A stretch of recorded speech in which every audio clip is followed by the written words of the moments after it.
പിതാവിന്റെയും പുത്രന്റെയും പരിശുദ്ധാത്മാവിന്റെയും നാമത്തിൽ ആമേൻ.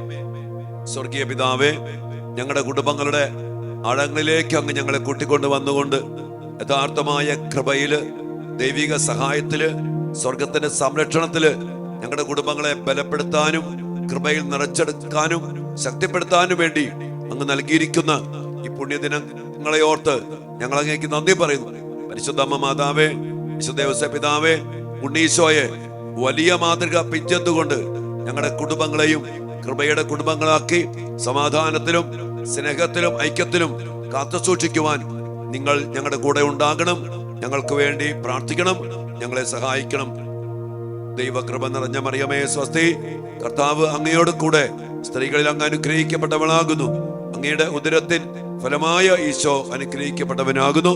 പരിശുദ്ധ മറിയമേ തമ്പുരാന്റെ അമ്മേ, പാപികളായ ഞങ്ങൾക്ക് വേണ്ടി ഇപ്പോഴും ഞങ്ങളുടെ മരണസമയത്തും തമ്പുരാനോട് അപേക്ഷിക്കണമേ. ആമേൻ. ഈശോ മിശിഹായുടെ സകല വാഗ്ദാനങ്ങൾക്കും ഞങ്ങൾ യോഗ്യരാകുവാൻ സർവേശ്വരന്റെ പരിശുദ്ധ ദൈവമാതാവേ, ഞങ്ങൾക്ക് വേണ്ടി അപേക്ഷിക്കണമേ, ഇപ്പോഴും എപ്പോഴും എന്നേക്കും. ആമേൻ. പ്രിയപ്പെട്ട ദൈവമക്കളെ, ജീവിതത്തിലെ പ്രതിസന്ധികൾ വരുമ്പോൾ എന്തു ചെയ്യണം എന്നതിനെ കുറിച്ച് ആകുലപ്പെട്ട് വ്യാകുലപ്പെട്ട് പരാതിപ്പെട്ട് നിരാശപ്പെട്ട് വിശ്വാസം പോലും തകർന്നടിഞ്ഞു പോകുന്ന ഒരു സമൂഹത്തിലാണ് നമ്മൾ ജീവിക്കുന്നത്. ഇവിടെ നമ്മൾ ഈ തിരുക്കുടുംബത്തെ ശരിക്കും കണ്ട് മാതൃക ആക്കണം. നമ്മൾ ചിന്തിക്കുന്ന വിഷയം ഈജിപ്തിലേക്കുള്ള പലായനം. ദൈവത്തിന്റെ ഹിതപ്രകാരം ദൈവത്തിന് സമർപ്പിച്ചു. അതുമായിട്ട് ബന്ധപ്പെട്ട സംഭവങ്ങൾക്ക് നമുക്കറിയാം.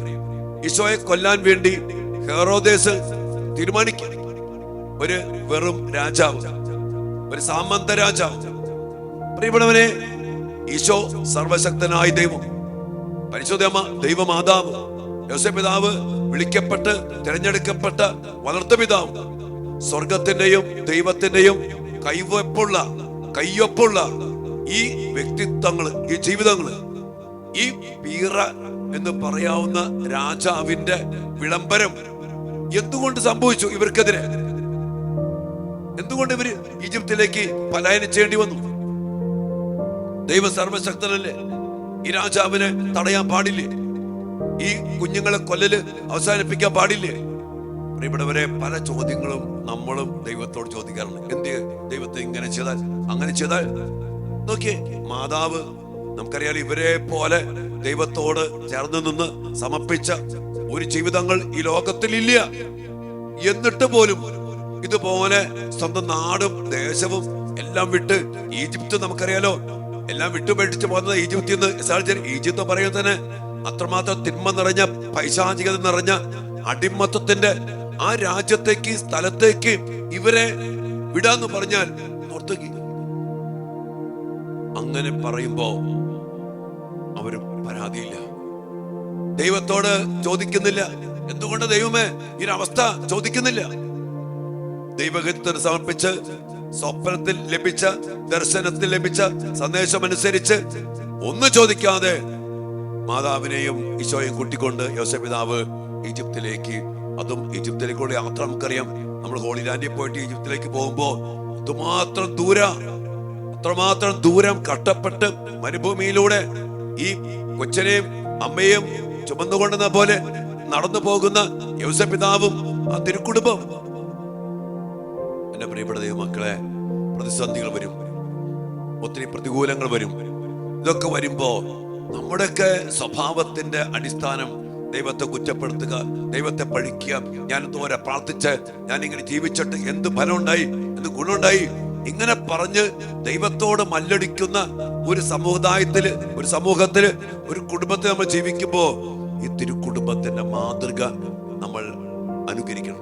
ഒരു കാര്യം അച്ഛൻ പറയാം, ഏത് അവസ്ഥയിലും, ഏത് തകർച്ചയിലും, ഏത് പ്രതിസന്ധിയിലും ദൈവത്തോട് പരാതിപ്പെടാതെ, ദൈവത്തിൽ ആശ്രയിച്ച് അതെല്ലാം ദൈവത്തിന് സമർപ്പിച്ചുകൊണ്ട് ഉറച്ചു നിൽക്കുന്ന ഒരു മകനുണ്ടോ, കുടുംബമുണ്ടോ, പൗരോഹിത്യമുണ്ടോ, ജീവിതമുണ്ടോ, അവിടെ ദൈവം അതിശക്തമായിട്ട് ആ വ്യക്തിയെ ഉയർത്തും എന്നുള്ള സത്യം അനേകം അനുഭവങ്ങളിലൂടെ അച്ഛൻ പരിശോധിച്ചറിഞ്ഞ ഒരു സത്യമാണ്. ഒന്ന് രണ്ട് കാര്യം കണ്ട് വിലയിരുത്തരുത്. ഒന്ന് രണ്ട് സംഭവങ്ങൾ കണ്ട്, ഒന്ന് രണ്ട് തോൽവികൾ കണ്ട്, ഒന്ന് രണ്ട് പരാജയങ്ങൾ കണ്ട് മടുത്തു മാറരുത്. അവിടെ നമ്മൾ ദൈവത്തിന് സമർപ്പിച്ച് ദൈവത്തിൽ കൂടുതൽ ആശ്രയിക്കുക. വിശ്വാസത്തോടെ ശരണത്തോടെ ദൈവത്തിൽ ആശ്രയിച്ചാൽ ഉറപ്പ്, എന്റെ പ്രിയപ്പെട്ട മക്കളെ, ദൈവം അതെല്ലാം അനുഗ്രഹമാക്കി മാറ്റും. വിശുദ്ധ യോസേഫ് പിതാവിന്റെ ആത്മീയ ജീവിതയാത്ര എന്നൊരു പുസ്തകമുണ്ട്. അതുമായി ബന്ധപ്പെട്ട മിസ്റ്റികൾക്ക് വെളിപ്പെടുത്തി കിട്ടിയ യോസേഫ് പിതാവിന്റെയും പരിശുദ്ധ അമ്മയുടെയും തിരുക്കുടുംബത്തിന്റെ ഈജിപ്തിലേക്കുള്ള യാത്ര, അവിടെയുള്ള സംഭവങ്ങള്, കാര്യങ്ങളൊക്കെ നമ്മൾ വായിക്കുമ്പോ അവിടെയൊക്കെ അവരുടെ കൂടെ കർത്താവിന്റെ ശക്തമായ ഇടപെടല്, ദൈവം തന്നെയായ ഈശോയുടെ സാന്നിധ്യം ആ ദേശത്തിന്, യാത്രയില്, എല്ലായിടത്തും സ്വർഗത്തിന്റെ വലിയ സംരക്ഷണം, മാലാഖമാരുടെ കാവല്, സ്വർഗത്തിന്റെ വലിയ ഇടപെടല്, ഇതൊക്കെ ലഭിക്കാണ്. അപ്പോൾ ദൈവത്തിന്റെ ഹിതത്തിന് ചോദ്യം ചെയ്യാതെ, പരാതിപ്പെടാതെ, പിറുപിറുക്കാതെ, ഒരു സംശയം പോലും വെക്കാതെ ദൈവഹിതത്തിന് സമർപ്പിച്ചുകൊണ്ട് ആ വചനത്തിന്റെ പിന്നാലെ ഇറങ്ങി തിരിച്ചപ്പോ ദൈവം ഇടപെട്ടു, ദൈവം സഹായിച്ചു, ദൈവം സംരക്ഷിച്ചു. എന്റെ പ്രിയപ്പെട്ട മക്കളെ, നമ്മളും പല പല പ്രതിസന്ധികൾ നേരിടുന്ന മക്കളാണ്. ഞാൻ നിങ്ങളോട് പറയണ, ഏതവസ്ഥയിലും നമുക്ക് ചിന്തിച്ചാൽ എന്തുകൊണ്ട് ദൈവം എങ്ങനെ ചോദിച്ചു, അല്ലെങ്കിൽ എന്തുകൊണ്ട് ദൈവം എങ്ങനെ പ്രവർത്തിച്ചു എന്നൊക്കെ ചോദിച്ചാൽ നമുക്ക് മാനുഷിക ബുദ്ധിയിൽ ഒരു കാരണവും കണ്ടെത്താൻ പറ്റാത്ത സംഭവങ്ങളും പ്രശ്നങ്ങളും രോഗങ്ങളും തോൽവികളും പരാജയങ്ങളും തകർച്ചകളും തടസ്സങ്ങളും ഒക്കെ നമ്മുടെ ജീവിതത്തിലേക്ക് ഉണ്ടായേക്കാം. അവിടെയും കണ്ടുപിടിക്കണം, നമ്മളൊക്കെ കണ്ടുപിടിക്കണം ഇവരുടെ മാതൃക. അത് അനുഗ്രഹമായിട്ട് മാറി, ദൈവത്തിന്റെ ശക്തമായ പ്രകടനമായിട്ട് മാറി. അവിടെ ദൈവഗീതം പൂർത്തീകരിക്കപ്പെട്ടു, അത് രക്ഷാകരമായിട്ട് മാറി. അതുകൊണ്ട് വീണ്ടും വീണ്ടും അച്ഛൻ പറയാണ്, മക്കളെ, എന്തു വന്നാലും ചില സമയത്ത് മിണ്ടണ്ട, അതൊരു രഹസ്യമാണ്. ഉത്തരങ്ങളൊന്നുമില്ല, ഒരു ഉത്തരങ്ങളും ഇല്ല. എത്രയോ സംഭവങ്ങൾ, പറഞ്ഞറിയിക്കാൻ പറ്റാത്ത അത്രമാത്രം സംഭവങ്ങൾ എന്റെ പൗരോഹിത്യ ജീവിതത്തിൽ അനേകരുമായിട്ട് ബന്ധപ്പെട്ട് കാണുവാനും അനുഭവിക്കുവാനും കേൾക്കുവാനും ഇടയായിട്ടുണ്ട്. പക്ഷെ ഒരു കാര്യം, അവിടെയും പിടിച്ചു നിന്ന മക്കൾ പ്രത്യേകമായൊരു അഭിഷേകത്തില്, പ്രത്യേകമായൊരു ശക്തിയില്, പ്രത്യേകമായ അഭിഷേകത്തിന്റെ കരുത്തില് അവർ ഉറച്ചു നിന്നു. ദൈവം ഇടപെട്ടു, അവരെ ദൈവം ബലപ്പെടുത്തി. ഏതവസ്ഥയിലും നിർത്തിയ നിൽപ്പ്, അത് ഭയങ്കര മക്കളെ. അതുകൊണ്ട് എന്തെങ്കിലും തോൽവി ഉണ്ടാകുമ്പോ, തകർച്ച ഉണ്ടാകുമ്പോ ദൈവത്തെ വിട്ട്, ഉദാശയും വിട്ട്, ദേവാലയം വിട്ട്, പ്രാർത്ഥനയും വിട്ട് പടിയിറങ്ങി പോകാതെ പ്രതിസന്ധികളിലും തകർച്ചകളിലും കർത്താവിനെ മുറുകെ പിടിച്ച് കർത്താവിന് സമർപ്പിച്ചാൽ എല്ലാം അനുഗ്രഹമാക്കി മാറ്റുന്ന കർത്താവ് നമ്മയും അനുഗ്രഹിക്കും. പ്രാർത്ഥനയോടെ ദിവ്യാനുസന്നതിയിൽ ഒരു അല്പസമയം ഈ അഭിഷേകത്തിന് വേണ്ടി നമുക്ക് പ്രാർത്ഥിക്കാം. മക്കളെ, ഈശോ അനുഗ്രഹിക്കട്ടെ. ആമേൻ.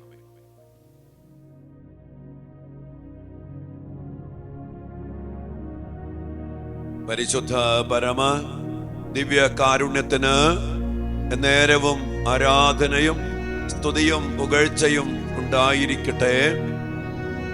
ദിവ്യകാരുണ്യീശോയെ, ഞങ്ങളുടെ കുടുംബ ജീവിതത്തിന്റെ അനുദിന ജീവിത പ്രശ്നങ്ങളും നേരിടുന്ന ദീർഘമായ പ്രശ്നങ്ങളും തകർച്ചകളും ഞങ്ങളുടെ ജീവിതത്തിലേക്ക് കടന്നു വരുമ്പോ അതിനെ എങ്ങനെ പരിഹരിക്കണം, എങ്ങനെ നേരിടണമെന്ന് അങ്ങ് ഞങ്ങൾക്ക് വെളിപ്പെടുത്തി തന്നുകൊണ്ട് തിരുക്കുടുംബത്തിന്റെ ഈജിപ്തിലേക്കുള്ള പലായനം, അതുമായിട്ട് ബന്ധപ്പെട്ട അങ്ങയുടെ രക്ഷാകര പ്രവൃത്തികൾ അങ്ങ് ഞങ്ങൾക്ക് വെളിപ്പെടുത്തി തന്നല്ലോ. ഈശോയെ, ജീവിതത്തിലെ പ്രശ്നങ്ങൾ വരുമ്പോ, ഒത്തിരി പ്രതിസന്ധികളിലൂടെ കടന്നു പോകേണ്ടി വരുമ്പോഴൊക്കെ ഞങ്ങളും അങ്ങയെ പഴിച്ചിട്ടുണ്ട്, അങ്ങയിൽ നിന്ന് അകന്നു പോയിട്ടുണ്ട്, അങ്ങയെ കുറ്റപ്പെടുത്തിയിട്ടുണ്ട്, അങ്ങയിൽ പോലും സംശയിച്ചിട്ടുണ്ട്.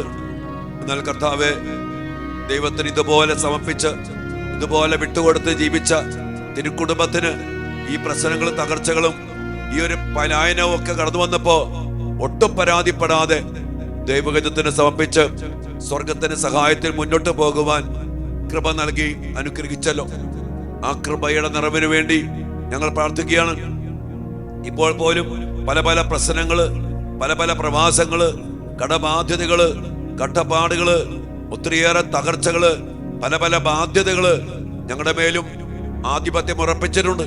കർത്താവ്, ഞങ്ങളും ഒരു അടിമത്തത്തിലേക്കുള്ള കടന്നു പോകലിലാണ്. പല അടിമത്തങ്ങളിലേക്ക് ഞങ്ങൾ കുടുങ്ങി കിടക്കുകയാണ്. ഈശോയെ, ഇതാ ഞങ്ങളെ തന്നെ സമർപ്പിക്കുന്നു. ഞങ്ങളുടെ കുടുംബങ്ങളെ സമർപ്പിക്കുന്നു. വിശ്വാസത്തോടെ ചില കാര്യങ്ങളിലൂടെ കടന്നു പോകേണ്ടി വരുമ്പോ അങ്ങയിൽ ആഴപ്പെട്ട് ശരണപ്പെടാൻ പറ്റാത്ത അവസ്ഥകളെല്ലാം ഓർത്ത് അങ്ങയോട് മാപ്പ് ചോദിക്കുന്നു. ഞങ്ങളുടെ മക്കൾക്ക് വേണ്ടി, ഞങ്ങളുടെ കുടുംബ ജീവിതത്തിനു വേണ്ടി അങ്ങയോട് പരാതിപ്പെട്ട് അങ്ങയെപ്പോലും ഉപേക്ഷിച്ചുകൊണ്ട് അങ്ങയെ പഴിച്ച് മാറിപ്പോയതിനൊക്കെ ഓർത്ത് മാപ്പ് ചോദിക്കുന്നു. കർത്താവേ, അങ്ങ് ഞങ്ങളുടെ കൂടെയുണ്ട്. ഈജിപ്തിലേക്കുള്ള പലായനത്തില് തിരുക്കുടുംബത്തെ അങ്ങ് കാത്തു പരിപാലിച്ചു. ഏകാന്തതയില്, കട്ടപ്പാടില്, യാത്രയില് എല്ലാം സ്വർഗത്തിലെ വലിയ സാന്നിധ്യം ഞങ്ങൾ കാണുന്നു, മനസ്സിലാക്കുന്നു. കർത്താവേ, ആ അഭിഷേകവും കൃപയും നിറച്ച് തിരുക്കുടുംബത്തെ കാത്തു സംരക്ഷിച്ചതുപോലെ എവിടെയാണേലും, ഏത് പ്രവാസത്തിലാണേലും, ഏത് ഈജിപ്തിലാണേലും അവിടെയും ദൈവത്തിന് ഇടപെടാൻ പറ്റും, ദൈവം പ്രവർത്തിക്കും എന്നുള്ള വലിയ ഒരു സന്ദേശം അങ്ങ് ഞങ്ങൾക്ക് നൽകിയില്ലേ? അങ്ങിൽ അടിയുറച്ച് വിശ്വസിച്ച് എവിടെയും ഇടപെടാൻ കഴിവുള്ള ജോബ് 42 പറഞ്ഞ പോലെ, ദൈവമേ, അങ്ങേക്കെല്ലാം സാധ്യമാണെന്നും അങ്ങയുടെ യാതൊരു ഉദ്ദേശവും ആർക്കും തടസ്സപ്പെടുത്താനാകില്ലെന്നും അറിയുന്നു.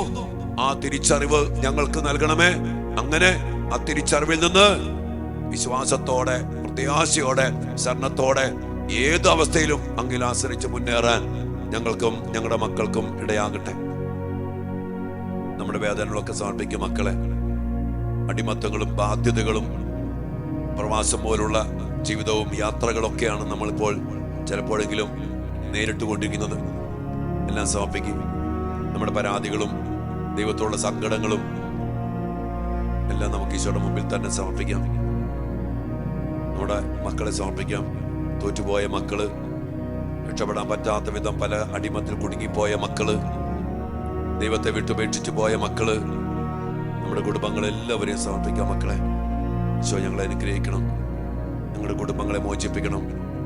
ദിവ്യകാരണ ഈശോയെ അങ്ങയുടെ മക്കളിലേക്ക് ഈ വലിയ കൃപയും അഭിഷേകവും നിറച്ച് അനുഗ്രഹിക്കണമേ.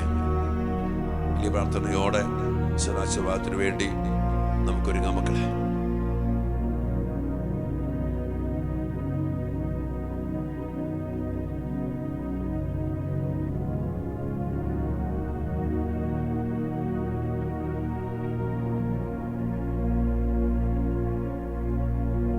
സകലേശാ ദിവ്യ കടാക്ഷം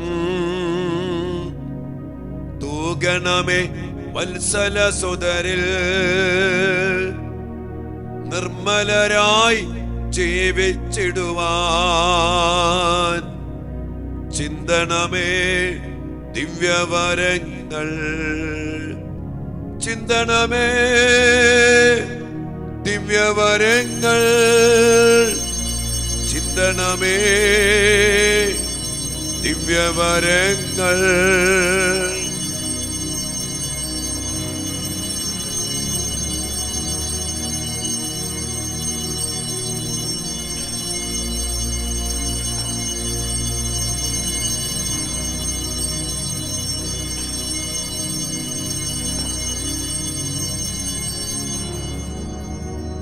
ദിവ്യാനീശോയെ, ഒത്തിരി വേദനിക്കുന്ന മക്കളിലേക്ക്, പ്രവാസത്തിലും അടിമത്തത്തിലും തകർച്ചയിലും ബാധ്യതയിലും കഴിയുന്ന മക്കളിലേക്ക് അങ്ങയുടെ വലിയ കരുണയും ശക്തിയും നിറച്ച് അങ്ങയുടെ മക്കളെ അനുഗ്രഹിക്കണം, ആശീർവദിക്കണം, വീണ്ടെടുക്കണം. അങ്ങ് കൂടെയുള്ള അനുഭവം നൽകി ഈശോയെ എല്ലാ മക്കളെയും അനുഗ്രഹിക്കണമേ എന്ന് പ്രാർത്ഥിക്കുന്നു.